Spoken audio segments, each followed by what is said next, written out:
জানেন জগন্নাথের প্রতি বছর জ্বর আসে কেন? শাস্ত্র অনুসারে বিশ্বকর্মা জগন্নাথের মূর্তি বানানোর সময় রাজা ইন্দ্রদ্যুম্নর সামনে শর্ত রাখেন যে তিনি দরজা বন্ধ করে মূর্তি বানাবেন। যতক্ষণ না তার মূর্তি বানানো শেষ হচ্ছে ভেতরে কেউ প্রবেশ করতে পারবে না।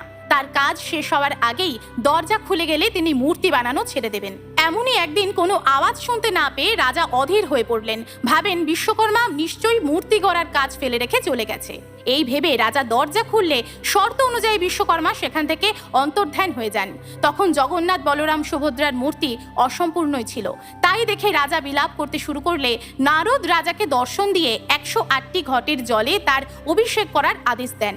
তখন থেকে এই ধারণা প্রচলিত হয়ে পড়ে, যদি কোনো বালককে ঠান্ডা জলে অত্যাধিক স্নান করানো হয় তাহলে সে অসুস্থ হয়ে পড়বে। তাই স্নানযাত্রা থেকে 15 দিন পর্যন্ত জ্বরের জন্য জগন্নাথকে মন্দিরে বন্ধ করে রাখা হয়। তিনি থাকেন একান্তে। জয় জগন্নাথ।